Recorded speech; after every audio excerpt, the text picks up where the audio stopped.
So much has been said about this story. I'm sure that no one is hearing it for the first time today. It's a foundational story of our religion, and not just ours, but all Abrahamic religions, certain variations notwithstanding. But that's more than half of the world's population. So to say that it is ingrained in our culture at large seems fair.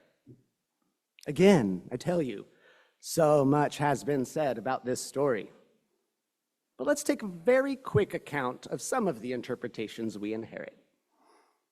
By far, Christianity's most popular take on this story is that of original sin.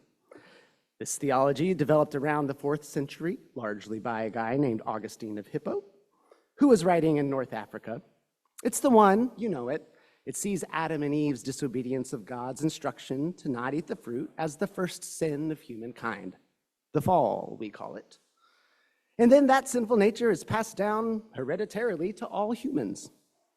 It's the precondition for the idea that babies are born with a sinful nature, for example, and must be baptized right away lest they end up in hell or one of the complicated limbo spaces that we invented after the fact because we started to feel bad about that. Now, at the risk of some very brief lewdness, I will tell you that for Augustine, much of the evidence for the fact that he had an inherently sinful nature had to do with the disconnect between his rational will and his body's experience of arousal. For Augustine, if the passionate body did not obey the rational will, then something was out of line, something was out of whack, and that reason had to be original sin. Now, I probably don't need to go into much more detail there, but it should come as no surprise that it is from that theological space that we also get the whole blame Eve for everything attitude, which in turn becomes a cornerstone of Christian patriarchy, of sanctified gender hierarchies, as well as ultimately reinforcing a body-mind or physical-spiritual dualism that has so often underpinned the theologies that alienate us from our own God-crafted bodies. Now, I, like many of us in this room, grew up with this story and these interpretations as part of the water I swam in. The kind of thing you take for granted. But as the years passed and I encountered the text over and over, I began to accumulate questions and notice discrepancies. First, the text doesn't use the word sin at all. If it's on the page, it's because the people who printed that Bible added an editorial heading. My HarperCollins NRSV, for example, has an italic heading at the top of chapter 3, The First Sin and Its Punishment. But that's not Genesis, that's HarperCollins. Sin doesn't show up for another chapter when God warns Cain against his jealousy towards Abel. So, is this really a story about sin? Second, why does God tell Adam they will die on the day that they eat the fruit, when, not even a page turn later, they most clearly do not? Doesn't that kind of make the serpent right, after all? For a character primarily associated with deception, whom Eve blames for tricking her, where is the lie? Where's the trick? Third, what exactly is so wrong about us desiring knowledge of good and evil? Isn't imparting to us knowledge of God's law, how to treat each other well, how to be good and not evil? Isn't that kind of one of the primary arcs of the Bible, one of the fundamental characterizations of our relationship with God, this learning? And as Christians today, isn't a major part of our formation learning what is good and what is not so that we can bring and be good news to the world? Fourth and lastly, if we really did gain the knowledge of good and evil that day in the garden, well then how come we promptly turned around and chose evil? Did we really even gain that knowledge in the first place? Why would we need the 10 Commandments if we'd already learned about good and evil, and that knowledge is transferred through the generations hereditarily? Now, I would like to offer a different interpretation of this story, one that I think has a great deal of relevance for us in just about every corner of our lives.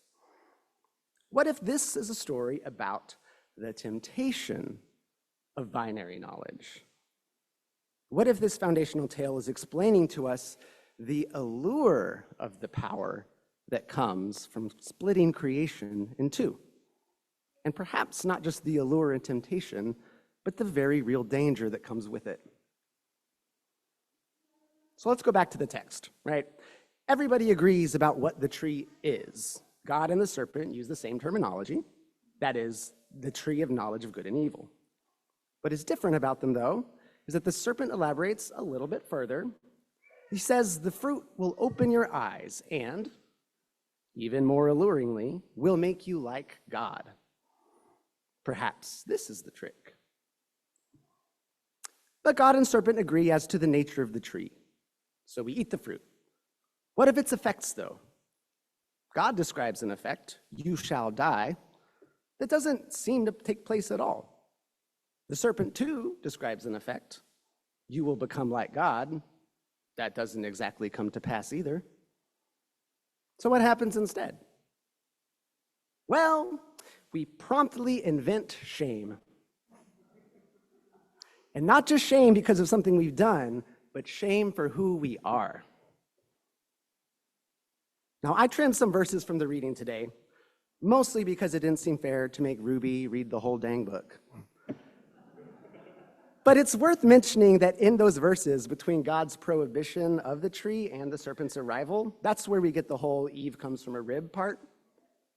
And the very last line of that section describes Adam and Eve quite happily. Quote, the man and his wife were both naked and were not ashamed. Now, I bring that up for two reasons. One, it's worth noting that in God's design, nakedness is not related to shame. And second, maybe a little more granular, but there's an interesting wordplay that goes on with the Hebrew there.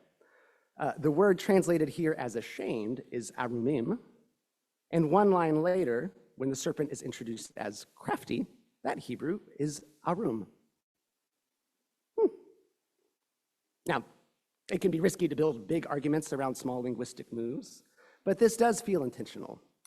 I think we are supposed to associate the serpent's motives and methods with shame, perhaps the advent of shame. And yet, shame remains our own invention. It's not thrust upon us, but quite sadly is our very first act of co-creation. Adam and Eve think they have acquired the knowledge of good and evil, and they first turned their newly opened eyes, if the serpent is to be believed, they turned these new eyes on themselves, and they do not like what they see. And though the scripture does not explicitly say that they saw their organs, their sexuality, their bodies as evil, well, I think it's pretty clear that they didn't regard them as good. Because in our second act of co-creation, we reassemble the leaves of a fig tree into gardening underwear in a desperate scramble to hide ourselves. And hide we do. Not just our nakedness, but our very selves, ducking into the trees while God traipses through the garden, calling for us like a child that ran away. And when God asks, who told you that you were naked? I hear so many other questions behind it, right? Who told you what naked was? Who told you it was bad? Who told you that God needed to have their eyes shielded as if they hadn't crafted you from mud and spit and breath just days ago? Who told you to hide? In the true spirit of panic deflection, and I'll add, a telling precursor of men blaming women for generations to come, Adam doesn't answer God's question, but punts to Eve, who punts to the serpent. But the scripture already gave us the answer verses ago. Who told us that we were naked? We did. Now here's what I want us to consider. Here's my proposition, right? Based on how Genesis unfolds, I think it's pretty fair to say that Adam and Eve did not, in fact, walk away that day with a clear understanding of good and evil. But I do think that they bit into that fruit and thought that they knew. And to me, that's the real danger. It's the presentation of two categories you can fit everything in the whole world into. Combined with the feeling that you can authoritatively tell the difference, you will be like God, knowing good and evil. That is the true danger. Because what happens with the things you put in the latter category, the evil things? They get discarded, alienated, hidden in the bushes because we think God can't handle it. And it really is the most heartbreakingly true twist that in this story, the very first target of our new knowledge is ourselves. Shame is birthed by humans grasping, imagining a binary worldview, then looking at our own selves, our very own bodies, and deciding that certain parts of us fall into that other category. So we split those parts off. And then suddenly, instead of a whole human, I am a body and a spirit. Instead of a whole person, I am sexuality and piety. I am physical and spiritual. I am good and evil. But no matter how you draw that line, a line is still drawn that says, I am divided. Now, binary thinking isn't necessarily wrong in and of itself. I will certainly not preach a sermon on the dangers of binary thought that concludes with casting binary thought itself into a bad category. But we should take a moment to think about the power and the peril of such an approach to the world. Indeed, as power is often our prerogative, I think that human history is most familiar with the power of binary systems. We may be willfully ignorant of the danger. But first, let's talk power. If I can paint in some broad strokes here, I just want to establish the way that binary systems underlie a great deal of Western thought, just things we take for granted. Aristotle changed the way we view the living world, biology itself, by methodically working through nature with a series of binaries that ultimately led to the kingdom, phylum, genus, species system, right? Is or is not, that's the tool there. And we've learned a great deal that way. Knowledge is power. Or let's move a couple millennia forward to something we're probably even more familiar with. Old Descartes. I think, therefore I am. It's a fundamental binary. Think, not think, am not. And it becomes the cornerstone of a whole philosophy of existence. But that very framing points to the weakness of such an approach because the primary basis of knowledge is self-perception. And from Adam and Eve to now, we have not always self-perceived accurately, not to mention compassionately, generously, or lovingly. Consider too, this is where I get real out there, in the 20th century, when we began the unending task of building computers, you know, they still run on ones and zeros. Anything you see through the lens of technology, anything you see on your phone or on the internet is necessarily passing through a binary filter on some level. Like or not like, comment or not comment, view or not view. These binaries, which comprise, and this is a word I use ever more hauntingly, the algorithm. They purport to sum up a great mass of social interaction and turn it into meaningful data. And that data is in turn often used, sometimes bought, to structure and shape how we respond to each other, how we function, how we see ourselves fitting in amongst each other. But can such a system capture the rich complexity of life? Of humans, of you? I think, too, of more organic instances of binaries. Of course, there is gender, a binary whose very investigation has been treated as a threat by those who, knowingly or not, feel a loss of power at its dissolution. But there is race and ethnicity, too, the vile history of using that one-drop rule as justification for depriving a person of basic rights. Basic dignity. Or even to get a little more recent, this Texan remembers George W. Bush telling the world, you're either with us or against us. Think about how much diversity of opinion and approach is erased when those lines get drawn. I mean, it's kind of the point, right? You're either this or you're that. Classic divide and conquer. But how much of the rich, brilliant spectrum of feeling is lost in that reduction? How much of humanity flees to the trees, cowering because we don't actually know which side of the line we're on? Do you think that's God's design, God's hope for us? The erasure of the middle? The simplification of humanity? Interestingly enough, if you flip back to the Genesis 1 creation story, much of God's creative power is expressed by wielding binaries. Light and darkness, waters above and waters below, earth and seas, sun and moon. Binaries are not inherently bad, but they are powerful. And Scripture tells us right away. I mean, for goodness sake, even the nuclear bomb is based on fission, splitting a nucleus in two. In and of itself, that is neither good nor evil, but simply powerful. But that power can cause a lot of harm in the wrong hands. Think about the way that certain politicians use binary wedge issues to manipulate their constituents and force these coalitions, ultimately gathering and consolidating power. Culture war issues, manufactured moral panics, the never-ending search for easy targets to ostracize and demonize. Think about the polarizing effects we're experiencing right now throughout society, the inevitable endgame of an uncautious over-reliance on such tools.